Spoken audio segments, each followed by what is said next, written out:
right, Shayla, you've been my helper all day. We got a whole big thing of Timothy hay here. First cut. You're gonna feed the tortoises? You gotta put a lot more than that in there. You're gonna have to grab some big handfuls. They like to sleep in it. That's a girl. Don't put it in the water dish. Put it where they're laying so they can make their bed out of it. And then they'll eat it too. Good job. Yep. Put that big right on top of them. Whoa! Good job.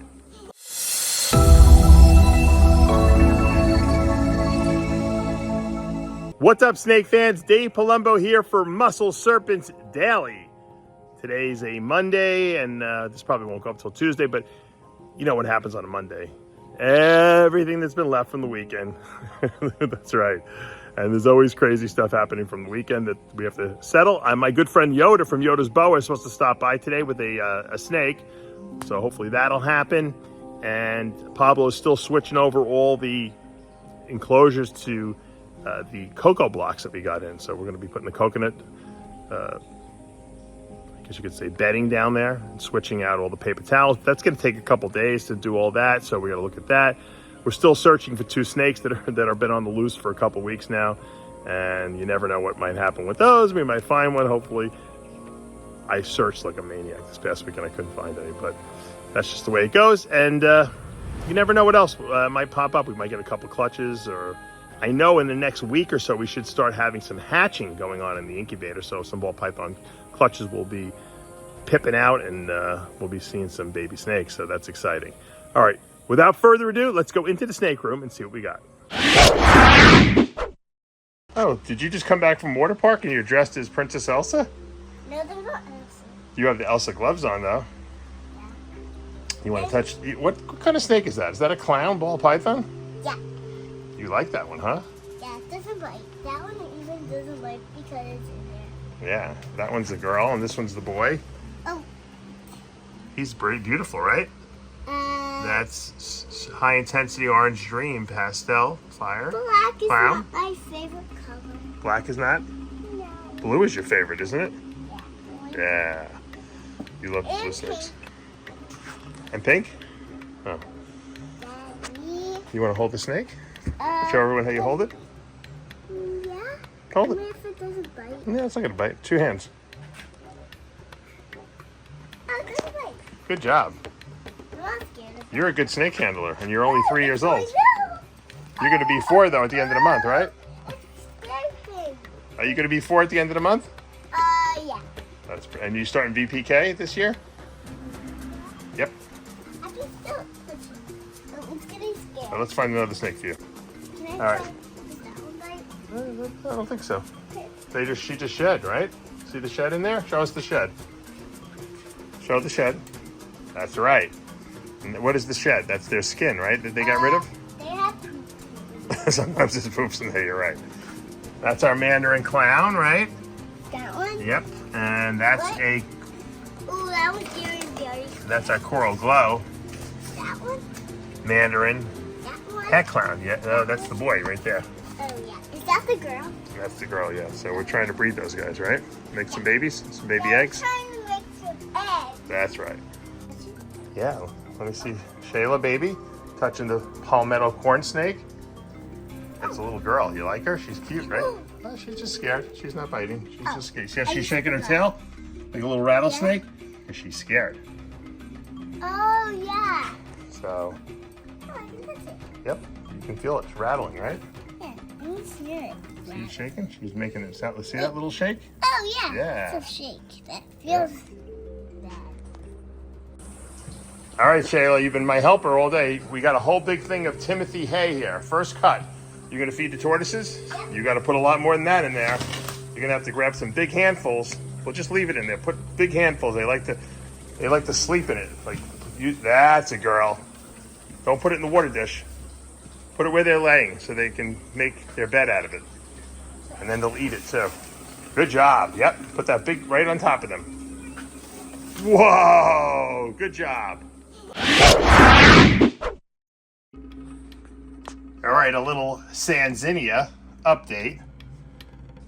These are my Madagascar ground boas. They call them ground boas, but they're really tree boas. Also known as the Sanzinia volotni. guys remember when I first got them from Crutchfield, they were really red. They're starting to get a little more brown now. They're getting way thicker. Heads are getting bigger. This is our male, and our little girl is over here.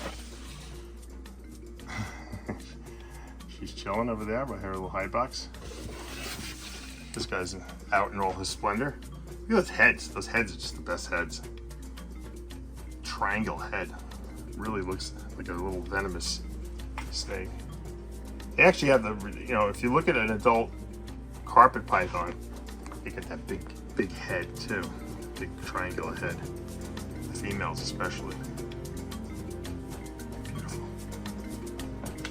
All right, this is our banana pastel blade hurricane clown female. Adding some really nice size. Actually, you can see we have them on the cocoa blocks now. Little by little, we can't do it all in one shot, it's too much, but Papa's been slowly but surely putting everyone on cocoa blocks. And they look much better on cocoa blocks. I just hope, I hope they, what my biggest fear is with the cocoa blocks, and it's probably not a legitimate fear because we do a lot of cleaning here, is that we'll neglect the cleaning because these cocoa blocks absorb urine so well, and you don't even, and it doesn't even smell. There's some sort of there's probably like some sort of good bacteria in the coconut husk that actually breaks down the urine because you don't smell anything. I've had tortoises and I've had my blue tongues on the same cocoa blocks for probably 6 months and I don't smell anything. And even the poops seem to break down a lot too. So stuff's really good. So I just don't want to be neglectful. So we have to mark the calendar when we're going to change the stuff, and and obviously it's really easy to spot clean this stuff, as they poop, and that makes it easier. So, and it looks nicer. A lot more convenient than paper towels too. But I still think keeping babies on paper towels are better, but we'll see. I'm going to be experimenting. This is one of my favorite racks that I've been showing you snakes out of because they're the Freedom Breeder baby racks, but the tubs are taller, so the snakes can stay in there longer. And it's really good for ball pythons because ball pythons will go off feed a lot of times if you take them out of the baby racks. Now, because they're taller and there's more room in them, they can stay in here longer. This is I'm afraid to take my Orange Dream Ultra Glow Pie female out of here because I don't want her to stop feeding. Even though she's in shed now, she didn't eat last week. But it'll be interesting to see if any of them stop eating now that we put them on the cocoa blocks here, because they've always been on paper towels their whole life now. So, but one of these are great tubs, but they're very slippery, which is good because it makes it easier to clean stuff to get stuck to it.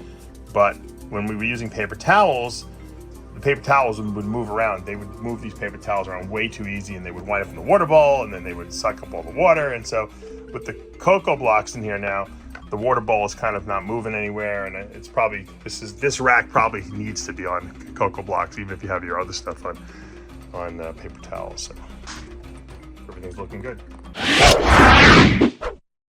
Look who showed up at my facility bearing gifts.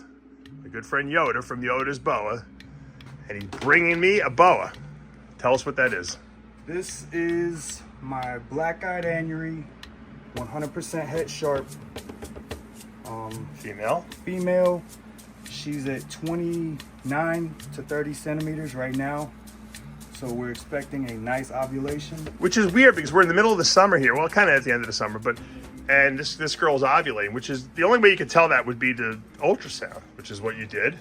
We ultrasounded her, and then we also palpated her. Me and Craig Terry. Oh, you felt? If you want to grab her right now, big brother. I'm filming.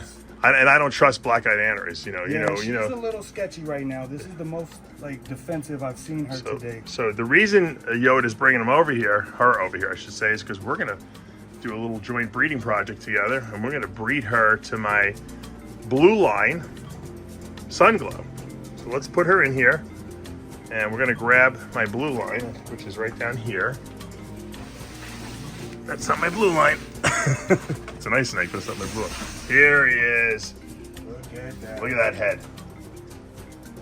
He's actually sired 2 litters for me, 2 years in a row already. So he's a proven breeder. He's actually he looks like he's actually bigger than your girl. He might actually be. She may be a little girthier than him, but he's got some length on her. Remember, he comes from the European, stock. They like to feed their snakes.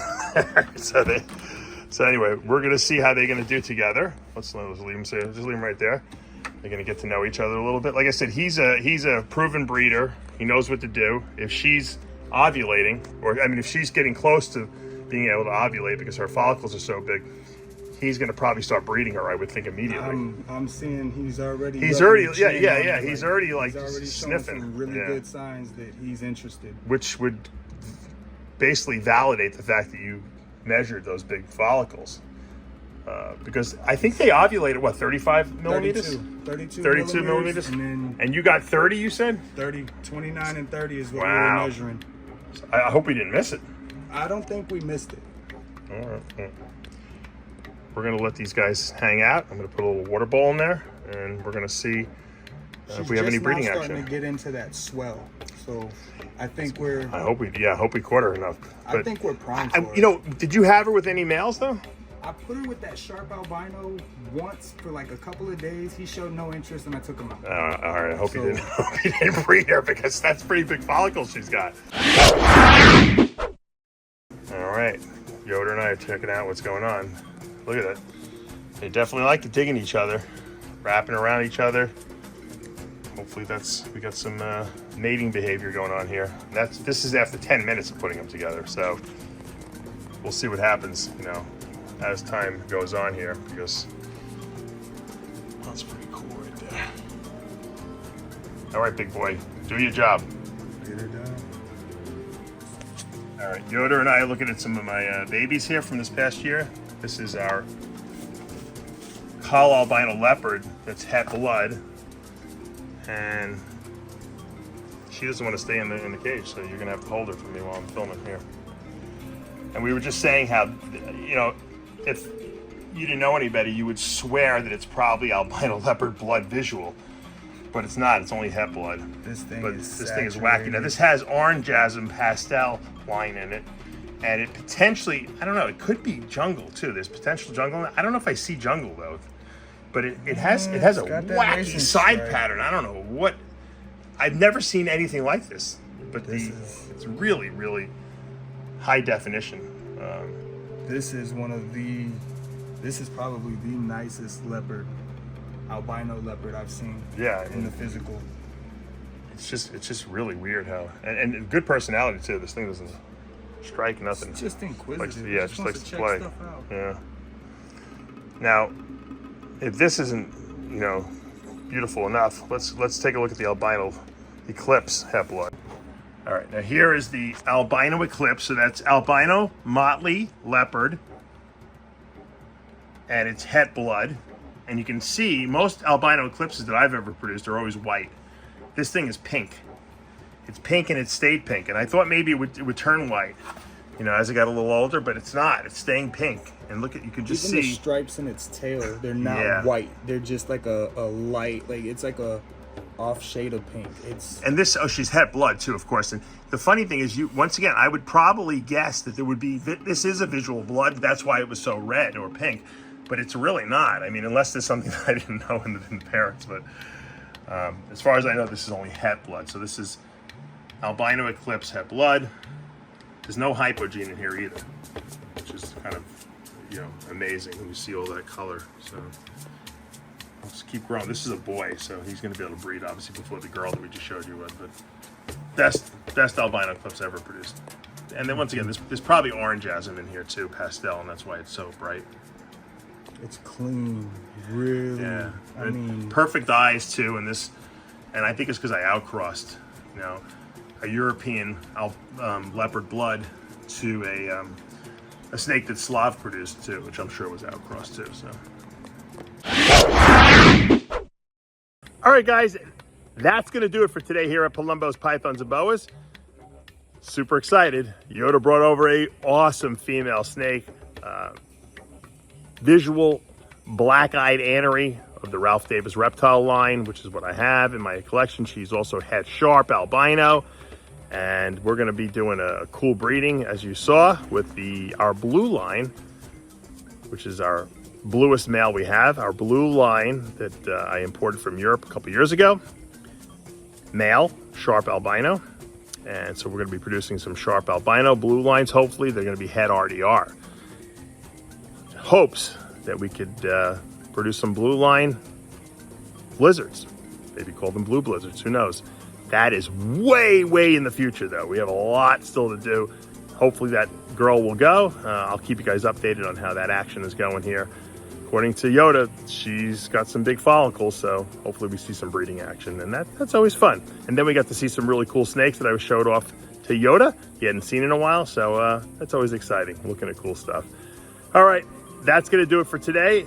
You know what to do. Hit that subscribe button, turn on those notifications, hit that like button. I'll see you back tomorrow morning.